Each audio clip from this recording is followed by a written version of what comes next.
안녕하세요. 행복한 인생은 주어진 것에 항상 감사하며 사는 것이라고 생각하는 40대 여자입니다. 제 여동생은 공부를 굉장히 잘해 서울의 명문대를 졸업하고 대기업에도 입사했어요. 반면 언니인 전 동생보다 공부도 잘 못하고 고만고만한 지방대를 나와 태어난 집안 근처 도시의 중소기업을 다녔었죠. 하지만 전 동생에게 자격지심을 느끼지도 상대적 박탈감을 느끼지도 않았어요. 어릴 적부터 전 저만의 장점이 있는 거라며 부모님이 항상 격려를 해주셨거든요. 덕분에 저는 건강한 생각을 가지고 동생을 진심으로 응원하며 살 수 있었던 거예요. 그런데 그런 저와 달리 제 남편은 항상 가지지 못한 것을 동경하며 스스로를 작게 만드는 사람이었습니다. 결국 그 자격지심으로 인해 남편은 자기 손으로 자기의 인생을 말아먹었는데요. 그 사연에 대해 지금부터 이야기해 보려고 해요. 저는 사는 지역 내에서도 좀 시골에서 태어나고 자랐습니다. 부모님이 시골에서 양계장을 운영하셨거든요. 대학 졸업 후 고향 인근 도시에서 직장 생활을 하던 전 소개로 저처럼 한 중소기업을 다니던 3살 많은 남편을 만났어요. 그리고 남들보다 좀 더 순박하고 착한 남편의 모습이 좋아 나이 34에 결혼을 하게 됐죠. 그런데 결혼 전 한창 신혼집을 구할 당시 아빠가 우리를 불러 이런 제안을 하시더군요. 재상군, 아니 장서방, 혹시 자네 우리 손주랑 같이 양계장 일 배워보지 않겠나? 요새 우리도 나이가 들어서 그런지 둘이서만 양계장 운영하는 일이 슬슬 힘에 부치네. 우리 둘째는 서울에서 내려올 생각은 전혀 없어 보여서 애초에 묻지도 않았고 뭐 강요하는 건 아닐세. 그냥 자네 의견을 묻는 거니까. 만약 자네가 배운다고 하면 내가 정말 열심히 알려줌세. 그리고 자네랑 손주가 열심히 하면 나중에 여기 자네랑 손주에게 물려줄게. 이게 일은 고되지만 적어도 가족들 입에 풀칠할 걱정은 하지 않고 살 수 있어. 우리도 이거 하면서 자식 둘 다 대학 졸업까지 시켰지 않나.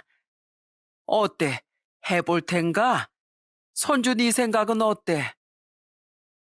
저야 뭐 전문적으로 몰라도 어릴 적부터 종종 돕던 일이니 얼마든지 괜찮았습니다. 하지만 양계장 일을 해본 적 없던 남편은 어떻게 생각할까 싶었는데 남편은 아주 씩씩하게 한술 더 뜨더라고요. 정말요? 감사합니다, 장인어른. 저 엄청 열심히 할 테니까 꼭 양계장 물려주셔야 돼요. 그리고 그럼 혹시 저희 두 분과 합가해서 살아도 괜찮을까요? 두 분 집도 넓고 같이 살면 양계장 일하기도 저도 손주도 편하고요. 괜히 돈 들여서 신혼집 구할 필요도 없잖아요. 우리야 좋네만 자네 처가살이 하기 괜찮겠나? 두 분하고 손주만 괜찮다면야 물론이죠. 정말 감사합니다, 장인어른 장모님. 그때 남편은 아빠의 제안을 정말 고마워했습니다. 올라봤자 박봉인 중소기업 월급 받으며 정녕 걱정하며 살 생각에 안 그래도 암담했다면서요. 게다가 신혼집 구할 돈도 굳었으니 이런 은혜가 어딨냐고 좋아했어요. 저희 집보다 시댁은 형편이 많이 어려운 편이었거든요. 그렇게 우린 결혼과 동시에 둘 다 회사를 그만두고 친정에 들어가 양계장 일을 배우게 됐죠. 일은 굉장히 고됐지만 그만큼 아빠는 우리에게 월급도 넉넉히 챙겨주셨어요. 장인어른, 이게 몸은 힘들어도 전보다 훨씬 많은 월급 받고 일하니 기운이 펄펄 나네요. 그래? 그렇게 말해주니 고맙네. 요즘 몸이 많이 약해진 자네 장모도 자네 덕에 좀 널널하게 일할 수 있게 돼서 우리가 얼마나 좋은지 몰라. 우리 사위, 내가 등록시켜줄게. 여기 엎드려 보게. 으아, 차가워. 당장은 차가워도 무지 시원하지? 네, 그러네요, 장인어른. 저도 물 뿌려드릴게요. 찬물에 등 적시고 잠깐 쉬세요. 나머진 저랑 집사람이 정리할게요. 부모님은 양계장을 물려받기 위해 열심히 일하는 남편을 많이 예뻐하셨습니다. 특히 아빤 든든한 아들이 생긴 것 같다며 남편과 친부자지간처럼 정답게 지내곤 하셨죠. 아빤 제가 큰아들을 낳고 키우며 양계장 일을 전만큼 많이 거들지 못했을 땐 종종 남편을 직접 마사지 해주기도 하셨어요. 자, 어때? 시원하지? 이게 등을 발로 그냥 밟는다고 다 안마가 아니야. 나름대로 다 기술이 필요한 거라고. 내가 우리 마누라도 등 마사지 참 많이 해줬어. 와, 너무 시원해요, 장인어른. 하루 종일 일한 피로가 싹 풀리는 기분이에요. 저도 남편도 그런 아빠에게 참 고마워했습니다. 그리고 저희 부모님께 잘하는 남편에게 고마워. 저 또한 시댁에 잘했어요. 저는 숙박업소 객실 청소 일을 하느라 항상 다리 아파하는 시어머니께 마사지기를 선물하기도 하고 퇴직 후 이곳저곳 몸이 고장나지 않은 곳이 없어 집에서 쉬던 시아버지 영양제 골고루 사드리기도 했습니다. 또한 작은 회사에 다니던 시동생이 결혼할 땐 제 동생이 결혼했을 때와 마찬가지로 1,000만 원을 쥐어주기도 하고 타지에서 자취하며 마찬가지로 중소기업에 다니던 시누이에게 가끔 생활비를 보태주기도 했죠. 여보, 난 아마 세상에서 결혼을 제일 잘한 행운할 거야. 남편은 저와 부모님께 항상 고맙다고 말했어요. 그런데 그런 남편은 결혼한 지 3년이 지나 작은 아들이 태어났을 때부터 슬슬 이상해지더군요. 남편은 그쯤부터 시골의 처가살이에 대한 불만과 자기 연민이 생기기 시작했거든요. 아, 내 인생은 진짜 처량한 것 같아. 내 친구들은 누군 공무원이고 또 누구는 서울에서 멋지게 회사 다니잖아. 그런데 난 궁상맞게 이 시골에 처박혀서 이게 뭐야? 다들 멋지게 사는 것 같은데 나만 촌놈으로 별 볼 일 없이 살아가는 것 같아서 기죽어. 그게 무슨 소리야? 도시 살고 회사 다니면 멋진 거고 양계장 일하면 처량한 거야? 그리고 누가 이 일을 억지로 시켰어? 너무 좋다고 수락한 것도 먼저 이 집에 들어와서 살고 싶다고 한 것도 당신이잖아. 거기다 전에 비하면 아빠가 주시는 월급도 많고 막말로 우리 둘 다 그대로 회사 다녔어 봐. 애 둘 낳고 키우느라 훨씬 더 빠듯했을걸? 좋게 생각하자 우리. 처음엔 이 사람이 왜 이러나 싶어 더 잘해주려고 노력했습니다. 그런데 처음엔 치무리하기까지만 하던 남편은 양계장 일을 하다가 종종 거친 모습도 보였어요. 에이, 내가 이렇게 닭똥 냄새 맡으면서 삽질이나 하려고 대학 나왔나? 이럴 줄 알았으면 대충 갚는다고 허리 휠 필요도 없이 진즉 대학이나 가지 말걸. 아우, 허리 아파. 조용히 해, 이 닭놈들아. 니들도 나 닭똥 냄새나 맡고 산다고 무시하냐? 남편은 그렇게 닭들에게 자기 인생에 대한 화풀이를 하듯 버럭하기도 했습니다. 저뿐 아니라 부모님 또한 그런 남편을 걱정하셨어요. 장서방, 자네 요즘 왜 이렇게 기운이 없나? 아니 무슨 병든 닭처럼 말이야. 많이 힘들면 좀 쉬게 해줄까? 하지만 부모님의 걱정도 위로도 남편을 기운나게 하지 못했어요. 그런 남편이 너무 걱정됐는지 어느 날 아빤 저에게 돈을 주며 해외여행을 다녀오라고 하시더라고요. 저는 가도 저희 돈으로 가겠다고 거절했지만 부모가 주는 돈은 그냥 받는 거라며 아빤 극구 돈을 건네주셨죠. 사람은 한 번씩 마음의 환기가 필요할 때가 있어. 애들은 우리가 봐줄 테니까 오랜만에 신혼기분 내면서 다녀와.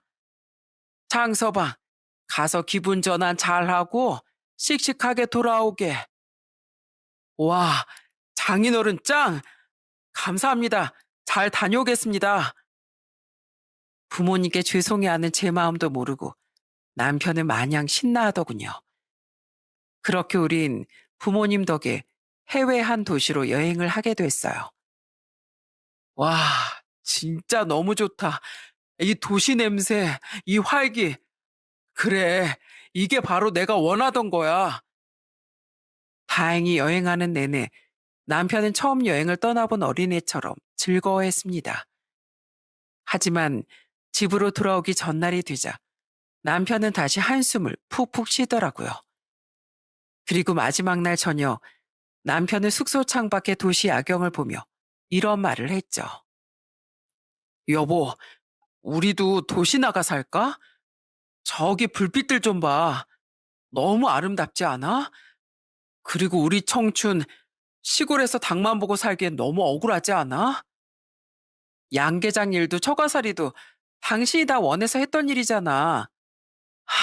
당신 그렇게 도시로 나가 살고 싶어? 그래. 사람 생각은 변하는 거니까 처음 양계장 일 시작할 때랑 지금 당신 생각이 변했을 수도 있지. 당신 원하는 대로 집 구해서 도시 나간다고 치자.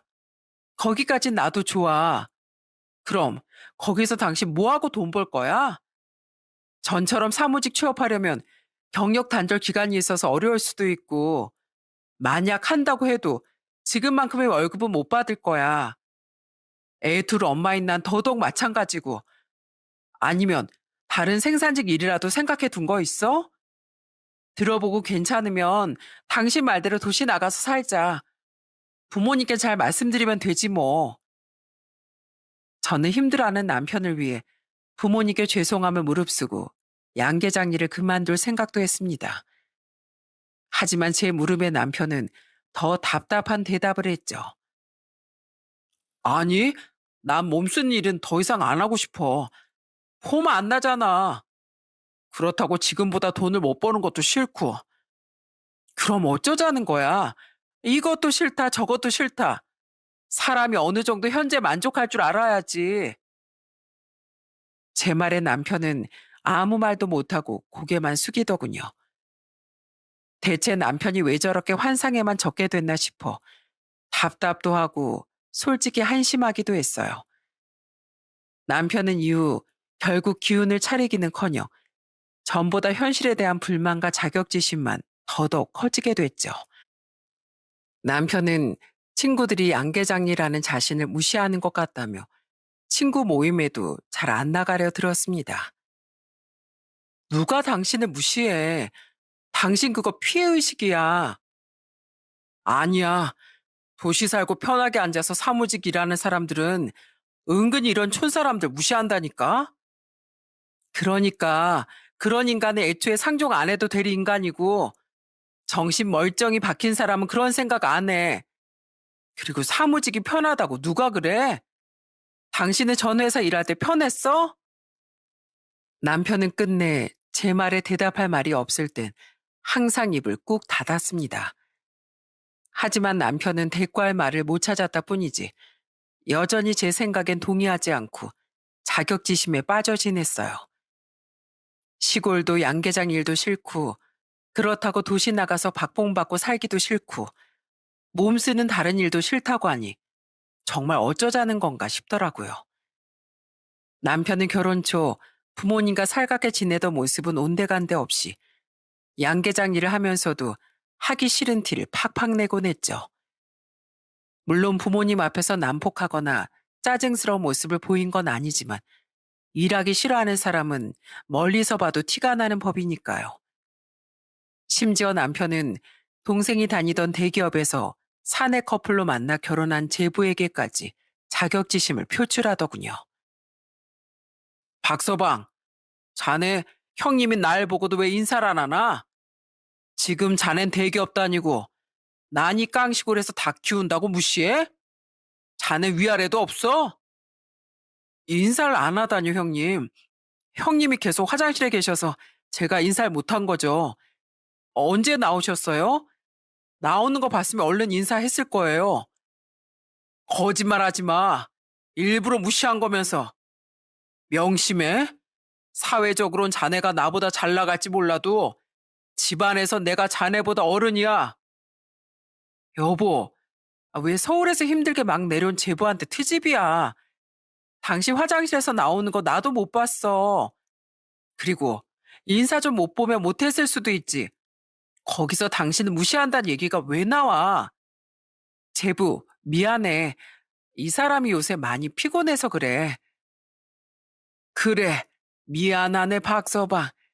장서방이 원래는 착한 사람인데 요새 일하느라 스트레스가 많나 봐. 남편은 제부를 처음부터 못마땅하게 보더니 점점 생트집을 잡기 시작했어요. 괜한 자격지심에 제부와 동생 회사 생활 얘기가 나오면 투덜거리기도 하고, 가끔은 제부가 자신을 정말 무시한다는 피해의식에 젖어 화를 내기도 했죠. 한 번은 다 같이 모인 명절날 제부가 자기 코를 손으로 만진 적이 있었습니다. 그때 제부는 코감기가 걸려서 몇 번이나 코를 풀고 손등으로 코를 훔쳤었어요. 저도 부모님도 그런 제부에게 한 번씩 휴지를 건네줘서 확실히 제부가 감기에 걸렸다는 걸 알고 있었죠. 그런데 대뜸 남편이 그런 제부를 보며 또 버럭을 하는 거예요. 자네, 지금 나 보라고 코 틀어막은 거야? 예? 틀어막은 게 아니라 콧물이 나와서. 웃기지 마. 자네 지금 나한테 닭똥 냄새 난다고 대놓고 무안 주는 거잖아. 아니라고 하면서 속으론 나 무시하고 있는 거 다 알고 있어? 나도 한때 회사 다녔었거든? 편하게 책상에 앉아 일하는 주제에 고생이 뭔지 알지도 못하면서 누굴 무시해? 자넨 똥 안 싸? 심보 고약한 자네 똥 냄새는 닭똥 냄새보다 더 심할 거야. 형부, 진짜 왜 이래요? 아픈 몸 이끌고 내려온 사람한테. 당신 진짜 이럴래? 왜 자꾸 엄한 사람을 잡아? 무서워서 당신 앞에서 누가 코라도 닦겠어? 안 되겠어. 당신 방에 들어가, 그냥. 창서봐. 자네 정말 해도 해도 너무하는구만. 내가 더 감싸주고 싶어도 박서방한테 미안해서 자네 변호도 못하겠어. 하, 장인어른. 장인어른도 이제 별 볼 일 없는 저보다 돈도 잘 벌고 잘 나가는 작은 새가 더 좋다 이거죠? 처제도 속으로 나 무시하고 있으니까 형부인 나한테 소리 지르는 거지? 왜 다 나만 무시해? 애들도 보는데 진짜 그만해 당신. 정말 이젠 저까지 화병이 날 것 같았습니다. 아무도 무시한 적이 없는데 남편은 그렇게 스스로를 못난 인간이라는 틀에 가두고 있었던 거예요. 결국 저희 부부는 결혼한 지 5년 뒤 읍내로 분가를 하게 됐습니다. 어차피 집값이 싼 곳이라 많이 비싸지도 않았고, 무엇보다 부모님이 먼저 남편을 위해 분가를 권해주셨거든요. 장서방이 티는 안 냈어도 처가살이가 힘들었을 수도 있다. 누구에게나 처가살인 힘든 법이야. 때문에 일 끝나고 잘 쉬지도 못하다 정신이 피폐해져서 장서방이 저러는 걸 수도 있어. 그러니 늦었지만 애들하고 장서방하고 나가 살면서 장서방 잘 보듬어 줘봐. 심지어 부모님은 기왕 구하는 거 더 넓고 좋은 집을 구하라며 저희에게 돈까지 보태주셨습니다. 제가 됐다고 해도 조금이라도 더 좋은 집을 구하면 장서방 기분이 낫지 않겠냐면서요. 아무리 네 성에 안 차는 구석이 있어도 장서방은 네 남편이고 네 아이들 애비다. 적어도 아내인 넌 네 남편을 가장 위해줘야 하지 않겠니? 가족은 결혼하고 애 낳았다고 다가 아니라 이해해주고 보듬어주는 존재란다. 장서방한테 잘해줘. 그렇게 부모님은 진심으로 사위인 남편을 위해 주셨던 거예요. 읍내 적당한 아파트로 분가한 뒤 남편은 처음엔 굉장히 좋아했습니다. 닭똥 냄새도 안 나고 집도 신식이라면서요. 하지만 그것도 잠시였고 집들이를 하던 날 남편은 제부에게 다시 못난 모습을 보이더라고요. 야, 처형, 형님, 집 완전 근사한데요? 근사하긴. 자네랑 처젠 서울 한복판에 살잖아. 괜히 그 마음에도 없는 소리 할 필요 없어. 네? 아니에요. 서울 집값이 좀 비싼가요? 저희 집은 이 집에 비하면 너무 작아요. 그럼 여긴 총구석이라 집값이 싸다. 이 말이야? 여보, 그만해. 좋은 날 또 분위기 망치지 마.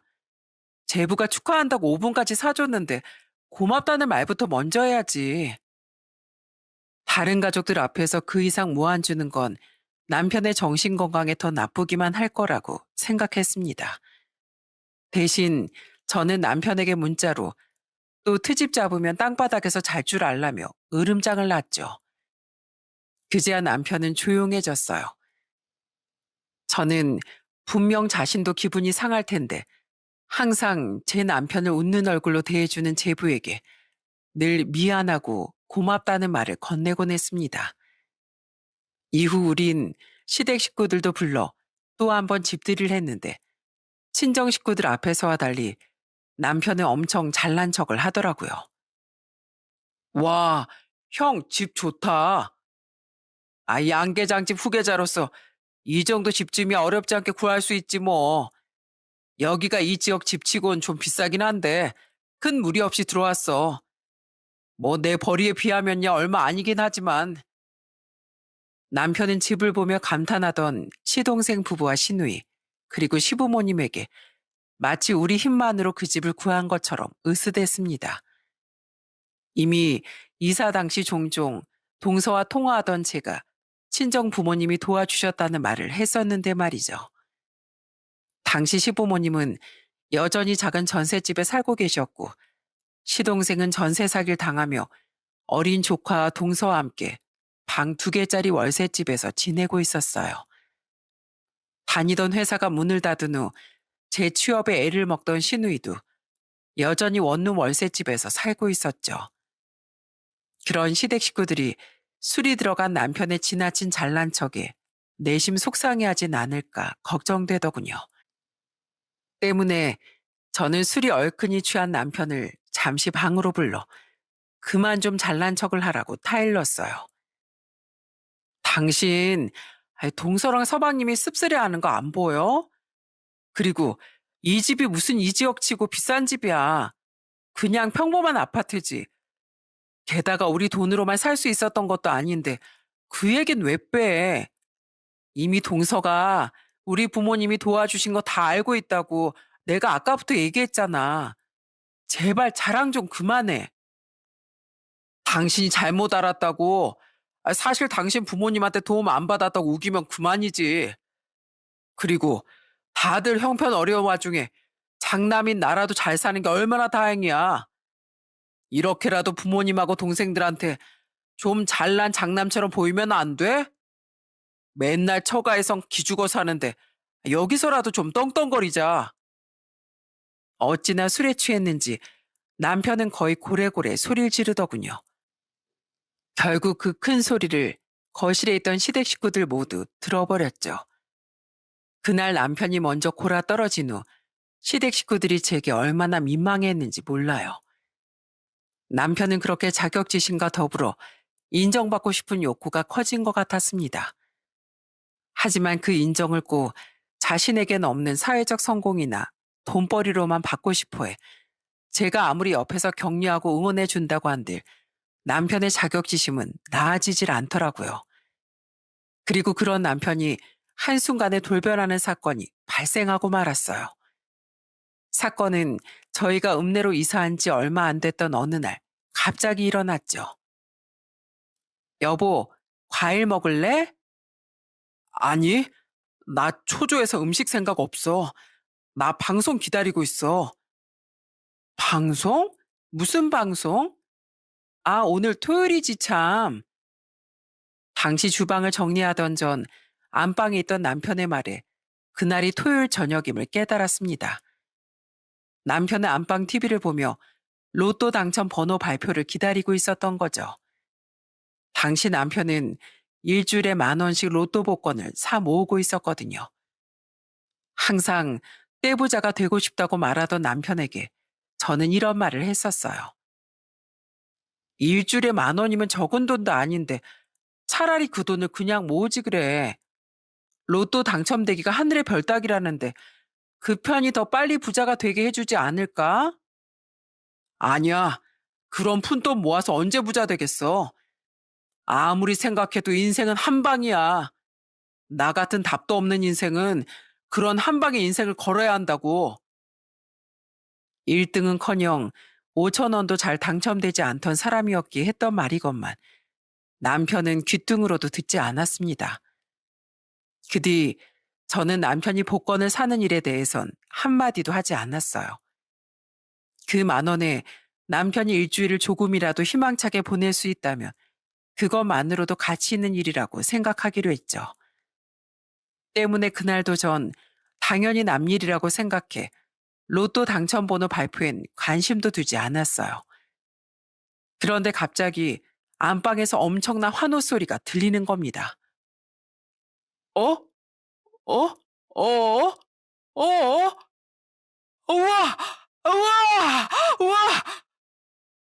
왜? 왜 무슨 일이야? 뭐 한 3등이라도 됐어? 심상치 않은 소리에 저는 얼른 안방으로 달려갔어요. 가보니 남편은 로또 종이를 손에 들고 몇 번이나 TV와 그 종이를 번갈아 보고 있더라고요. 그리곤 대체 무슨 일이냐고 보채는 절 갑자기 덥석 끌어안는 겁니다.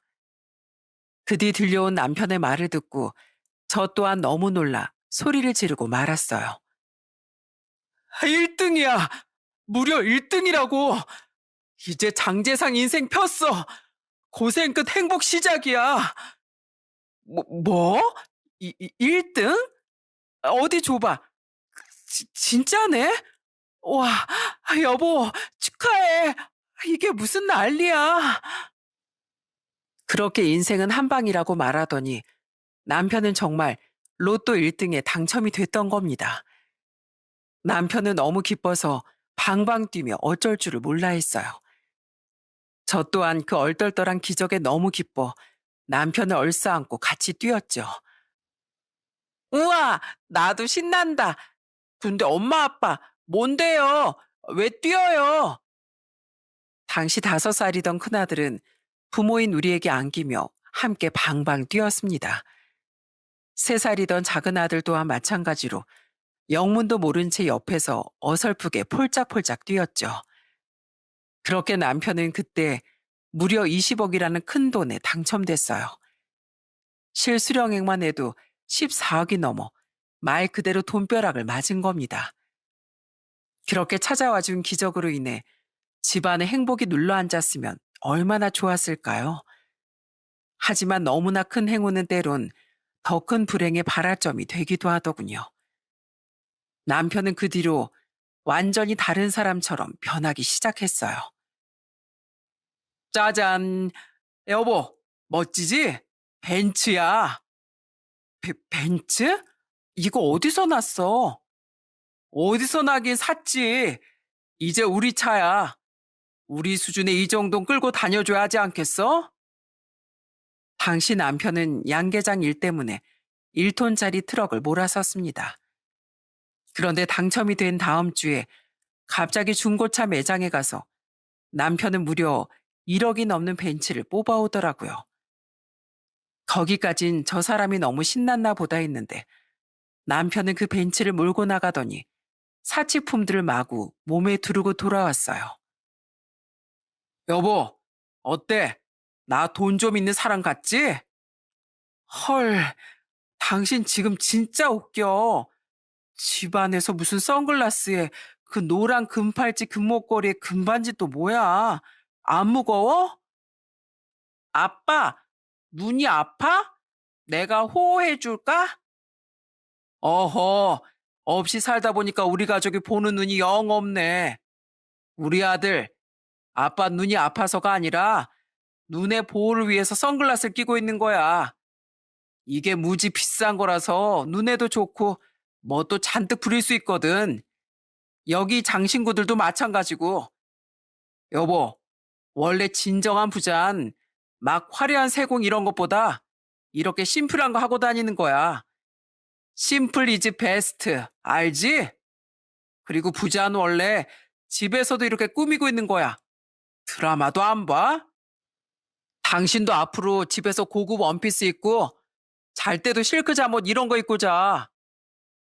정말 말 그대로 온 마이 갓이었습니다.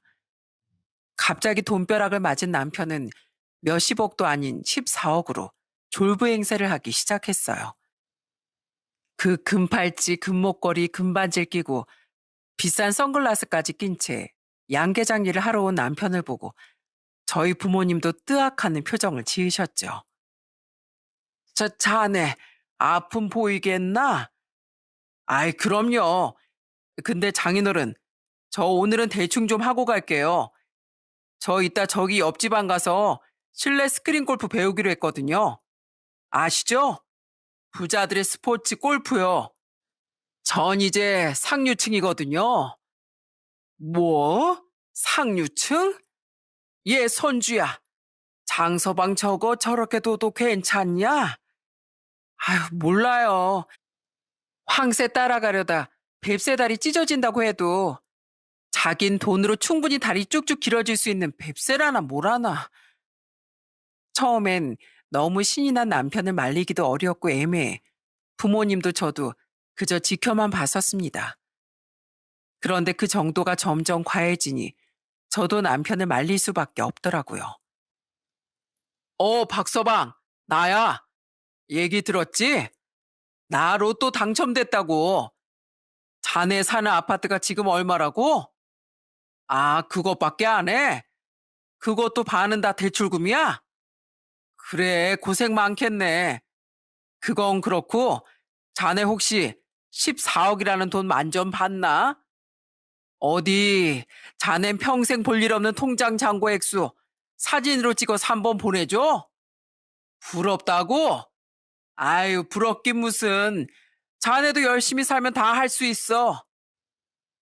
남편은 자신의 지인과 친구들에게 전화해 마구 자랑을 하기 시작했어요.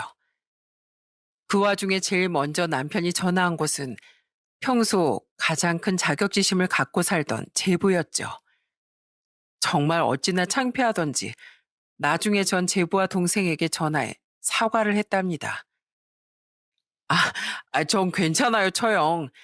형님이 진짜 좋으셨나 봐요. 그런데 처형, 저야 가족이니까 괜찮지만 주위 사람들한테 저렇게 자랑하는 건 좀 조심시키셔야 할 것 같은데요. 분명 순수한 의도를 안 가지고 접근하는 사람도 있을 테니까요.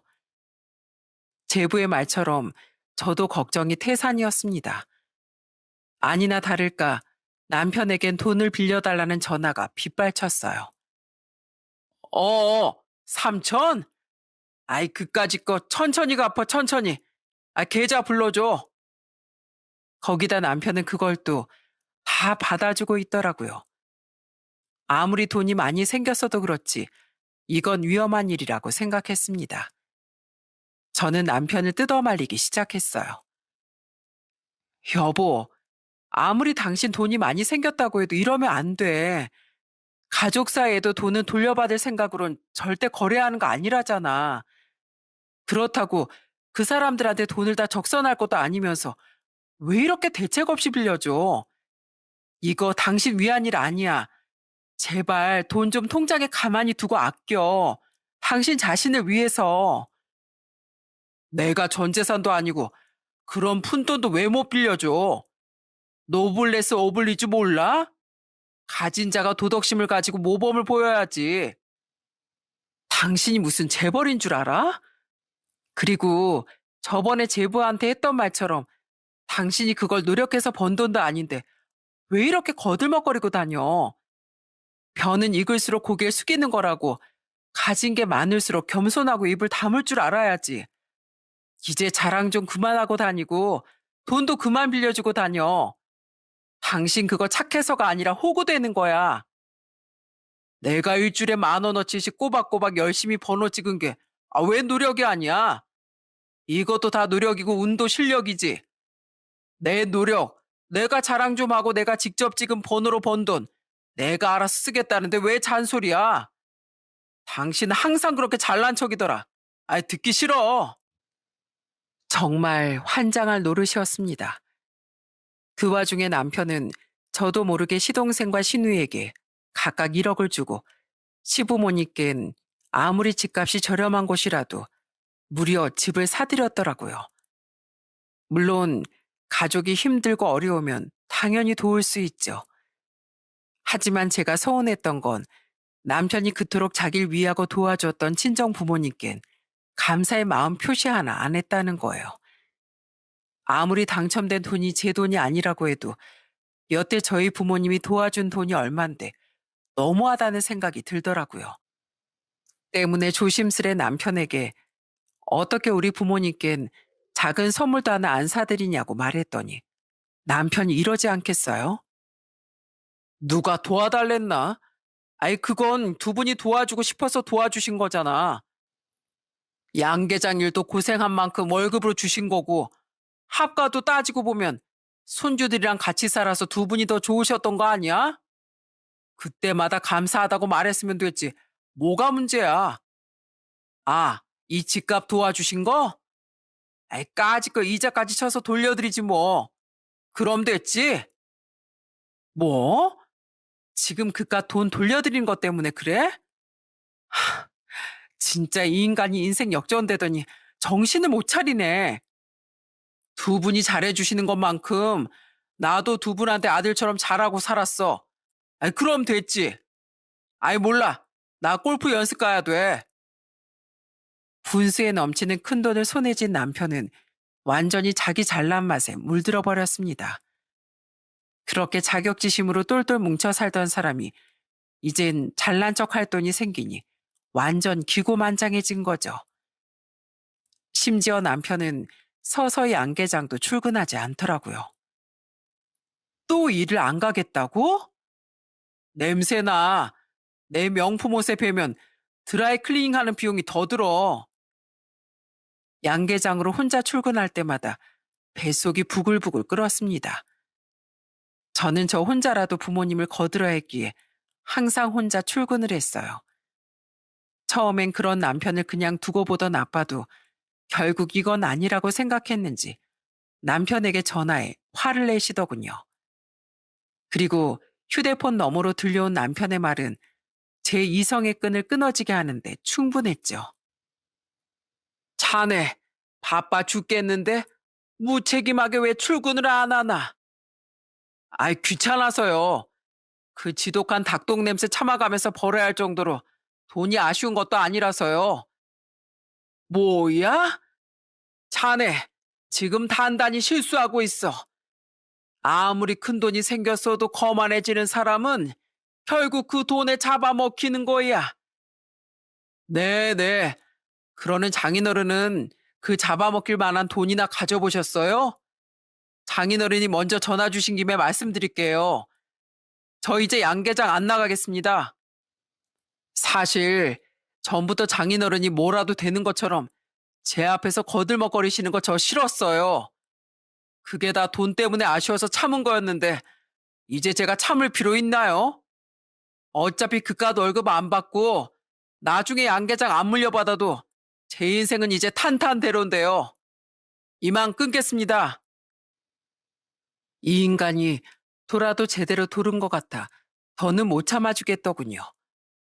감히 저희 아빠가 자기에게 어떻게 해줬는데 그딴 소리를 한답니까? 저는 얼굴이 불그락 푸르락해진 아빠에게 죄송하다고 말한 뒤 곧장 남편이 뒹굴거리고 있는 집으로 달려갔어요. 그런데 그런 절 보고 그놈이 먼저 선방을 날리더라고요. 왔어? 일찍 왔네? 바로 달려왔나 봐? 안 그래도 오늘 할 말 있었는데 잘 됐네. 내가 앞으로 양계장 안 나간다고 한 거 당신도 옆에서 들었지? 들었어. 감히 우리 아빠한테 어떻게 그런 말을 해? 이것 봐.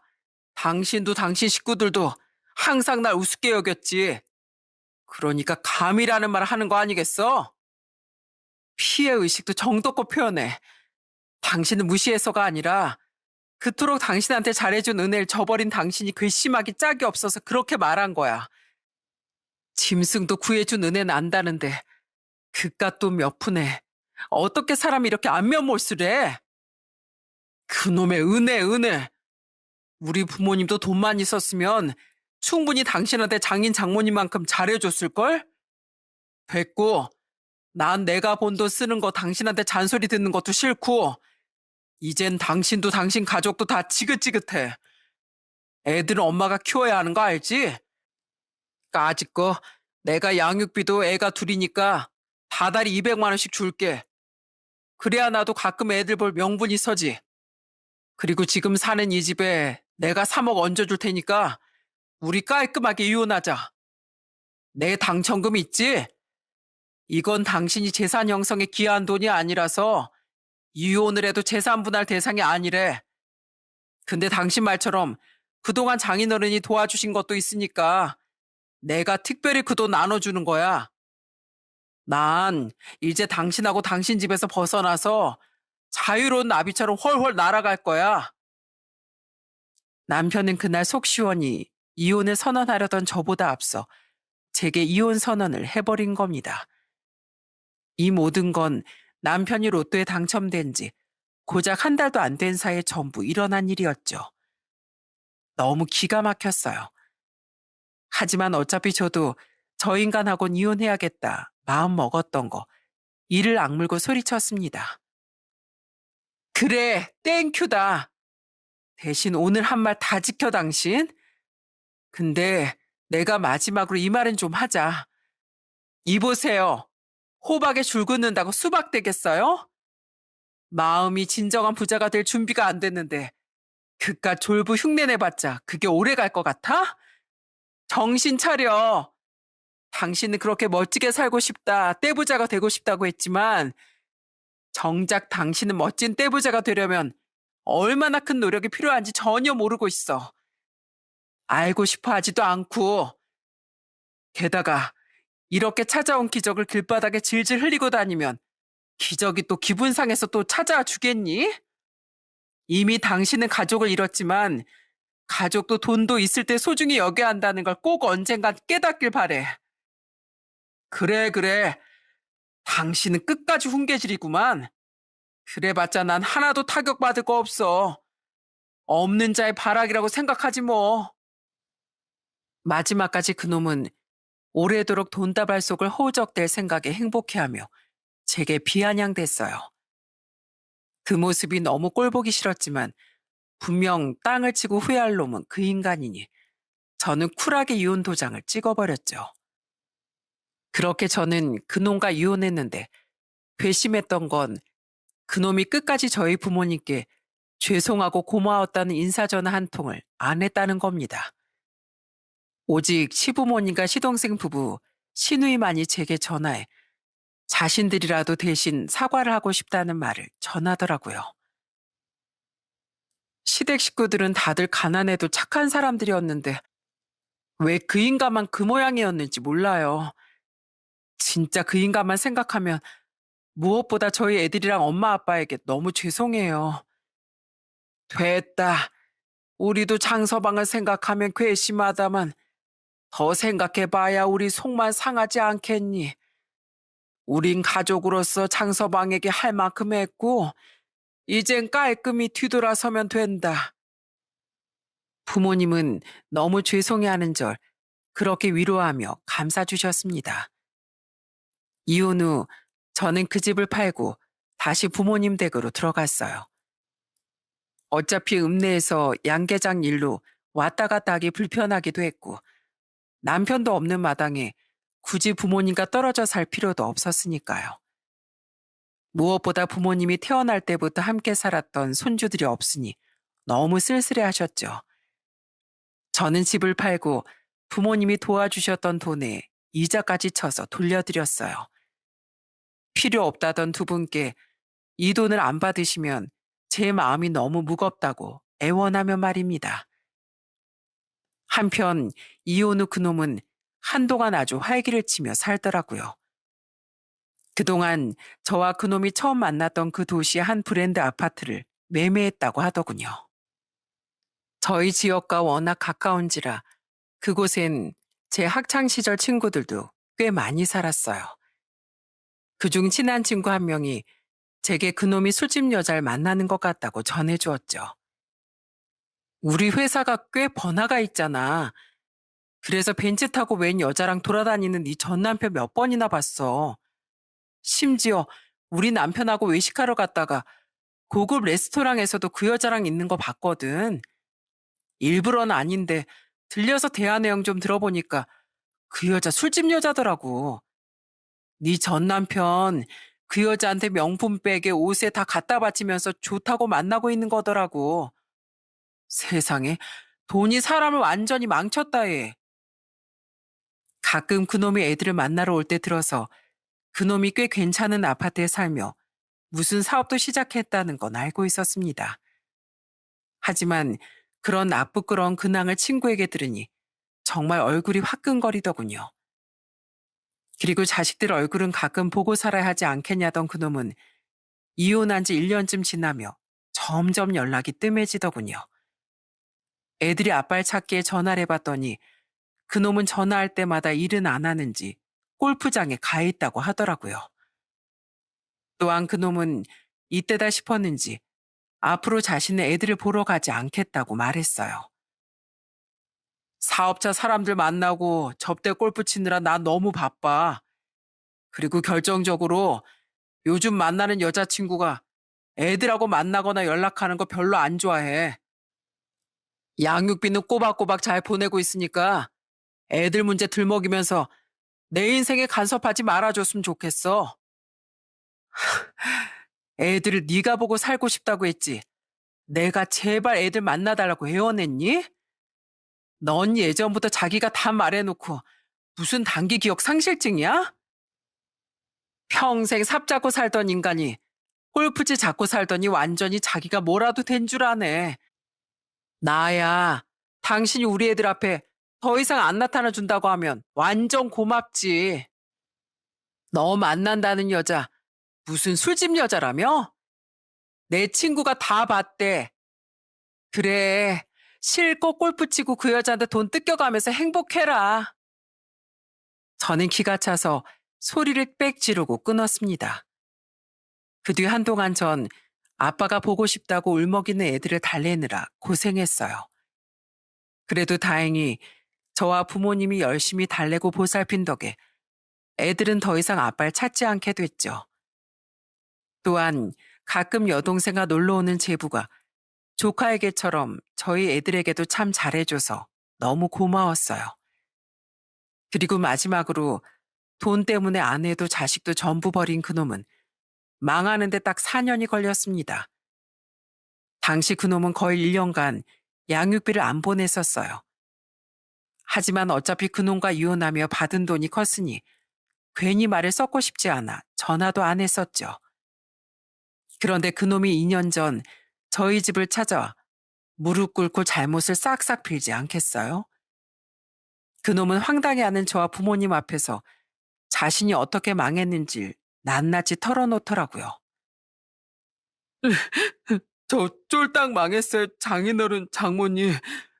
저 그동안 지인들한테 돈 엄청 빌려줬었거든요. 근데 결국 하나도 못 돌려받고 뒤통수를 맞았어요.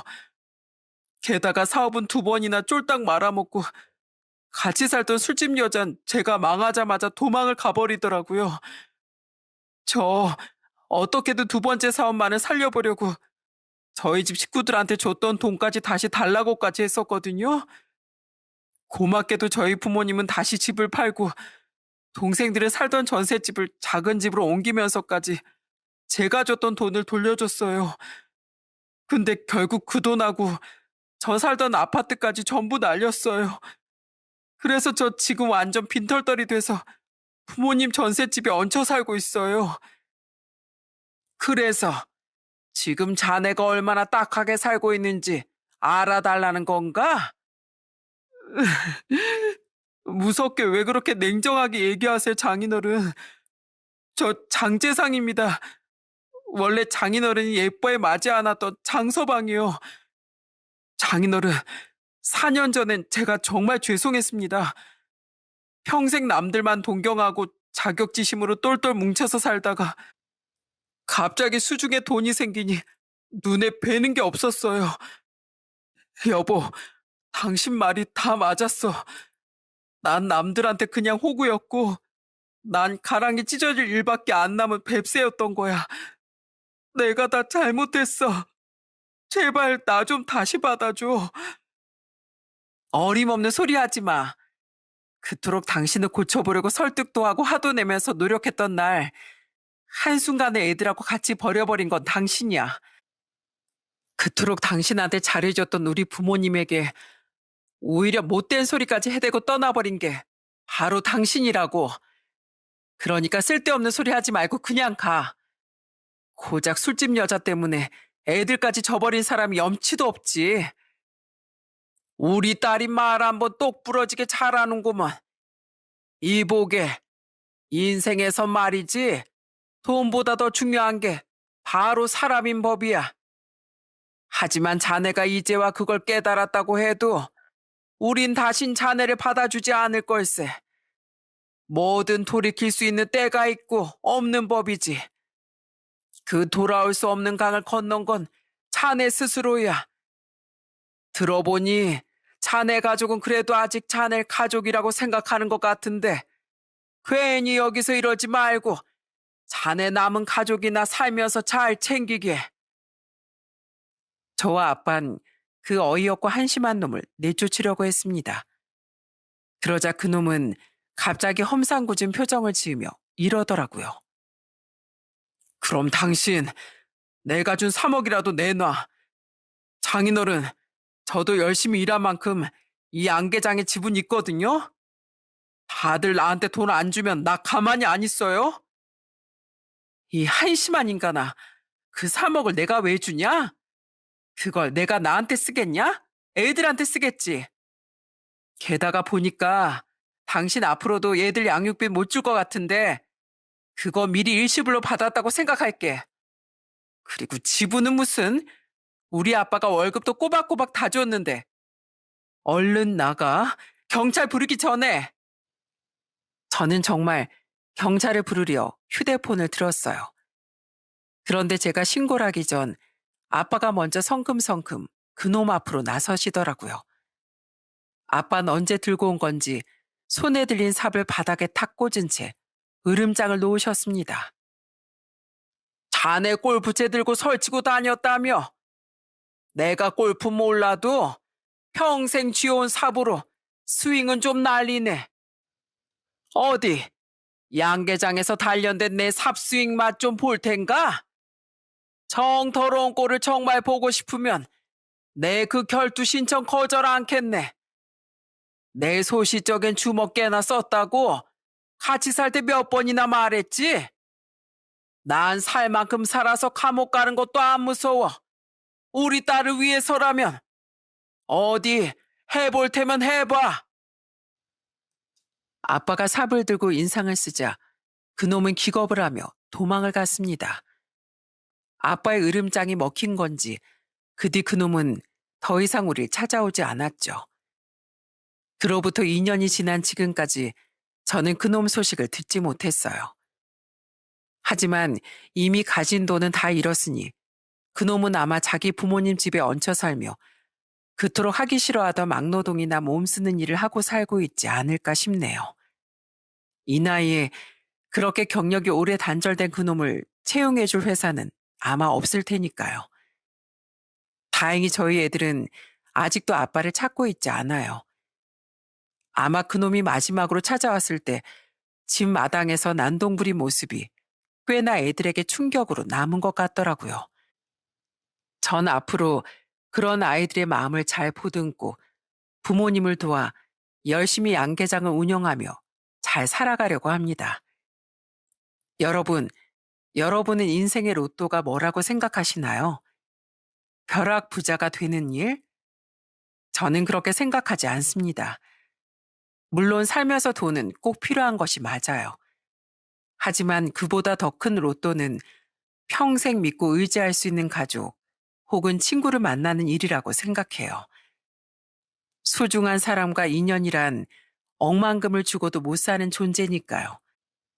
그러니 아무리 살아가는데 중요한 돈이 눈앞에 있더라도 돈을 선택함으로 인해 더 소중한 인연을 잃는 일은 없으셨으면 좋겠네요. 제 전 남편처럼 말이죠. 제 사연은 여기서 마치겠습니다. 마지막으로 인생에서 사람만큼이나 중요한 건강이 여러분의 인생에 오래도록 함께하길 바랄게요. 감사합니다.